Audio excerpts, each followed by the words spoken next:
Hey y'all, welcome to another episode of the Sandbox Love Podcast. You already know who I am. Let's talk playoff ball.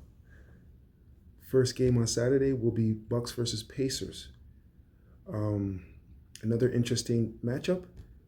Um, Contrasting styles.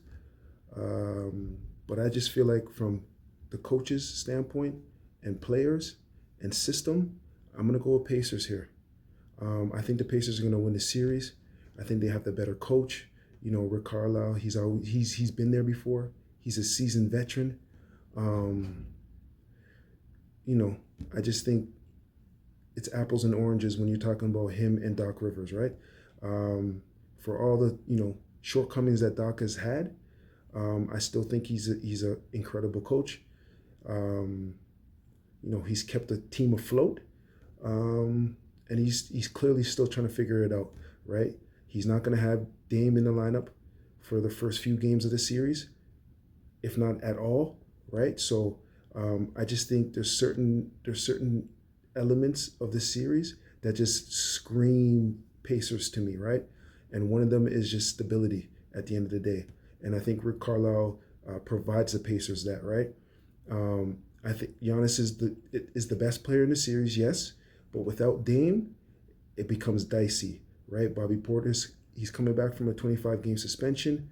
They have Brook Lopez, obviously, a Milwaukee mainstay, but not much else after that. While the Pacers now, everybody plays their role. Miles Turner in the inside, Pascal Siakam, inside and out type of player, Nemhard, Mathurin. Like they have defenders, they have shooters, they have a point guard that distributes the ball where it needs to go, a pass first point guard, and on top of that, Rick Carlisle and his system. I just think it's just too much for the Bucks. The Bucks won the play-in, great consolation prize, but I don't see them advancing past the first round.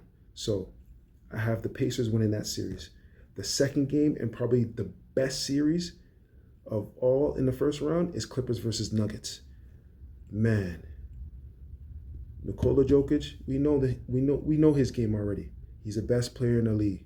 Bottom line, Mr. Triple-Double, right? Against the Clippers, who arguably have the best duo in the playoffs, with a healthy Kawhi and James Harden playing his game of score and dish, right? And on top of that, too, I have to mention, Zubac has had the best season of his career playing alongside James Harden. And Zubac plays pretty well against Joker, right? So that's definitely going to be a matchup that you have to, watch very closely. Jamal Murray, I don't know if he's injured or not, right? And later on, he was taking some games off, later on in the year, right? So that's a big question mark as well. And, what is MPJ going to do? Michael Porter Jr. is going to be really, really important. So important that he is my X factor in the series. If he plays well, the Nuggets could win the series. But if he don't show up, yeah, the Clippers are going to have a field day. I picked the Clippers to win in 7. It's going to be tough. It's going to be tight. But I just feel like the Clippers have better supporting cast. And I don't bet against a healthy Kawhi Leonard in the playoffs. I won't do it. So I have the Clippers winning in 7. Next matchup, Pistons versus Knicks. Old school, gritty, East Coast, Timberland, in the snow walking type series. I got to go Knicks. And the reason why I'm going to go Knicks for the most part is because Detroit just got here. Shout out to JB Bickerstaff, man. He should be the coach of the year. He's done great over in Detroit. Talking up those young fellas over there. Cade Cunningham, he deserves most improved player. Probably won't get it, just because he's a name brand player, as my youngins would call it, name brand. But Cade Cunningham is definitely a name brand player. He's had a great season, and he's played well enough now to get the Pistons into the playoffs. And historically the Pistons have been, a terrible franchise, a terrible team, right? But they definitely showed character this year, and they played well. Um, I just think that, for a great season that the Pistons have had, they're going to be eliminated in the first round. And the reason why they're going to be eliminated in the first round is because the best player is going to oppose their dominance on the series. Cat will dominate Isaiah Stewart and will dominate the Pistons, right? The Knicks, from 1 through 5, they're interchangeable. They play decent defense as a team, and Brunson is willing to take and make tough shots down the stretch. I think with all of those things that I just named, you have to go Knicks. You have to go Knicks in this series. But again, too, the Pistons will surprise teams. They've surprised teams all year, and they're definitely going to surprise the Knicks. I have the Pistons winning. I have the Pistons winning 2 games in this series.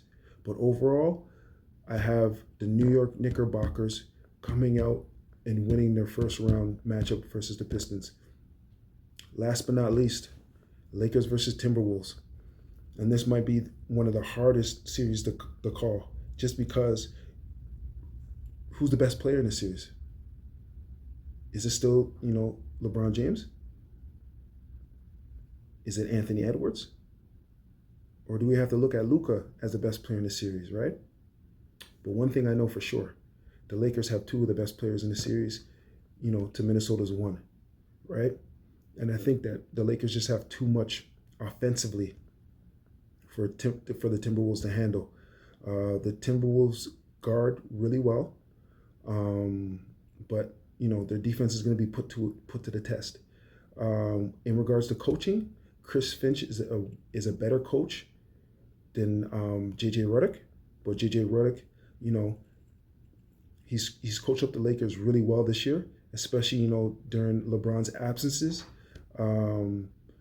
He's implemented Luka in the offense really well, and he's constantly adjusting it mid-game, right? So, and that's vitally important, especially when we're talking about NBA games. You have to be able to see something and to adjust quickly, and that's one thing I'll give JJ Redick. He does really well. So for that, I got to go with the Lakers. It pains me and hurts me inside, but I got to go with the Lakers. There's just too many advantages, and they have enough shooting. They have enough shooting to get past the Timberwolves. I don't know what's going to happen later on in the playoffs, but they have enough shooting at least to get past the first round and to get past the Timberwolves. The Timberwolves, they guard very well as a team, mainly because of Gobert, but I think Gobert gets neutralized in this series. And I think the Lakers roll, especially if they decide to go and play small ball. If the Lakers go small ball with LeBron at their 5, it's over. There's nothing Minnesota can do, right? So at the end of the day, I'm picking the Lakers, and I'm picking the Lakers in 5. Yeah, I'm picking the Lakers in 5. So to recap, Bucks versus Pacers. I got Pacers winning that series. Clippers versus Nuggets. Even though this is probably the best first round matchup, I got Clippers coming out in 7. Pistons versus Knicks. I have Pistons winning 2 games in this series, but overall I have the Knicks winning their first round matchup versus the Pistons. And Lakers versus Timberwolves, I have the Lakers winning in 5, maybe 6. If Anthony Edwards goes off and goes crazy, then the series will go 6. But I have the Lakers coming out of that first round matchup. But again, it's just one man's opinion. Tell me what you think. Like, subscribe, share the content with a friend. Peace.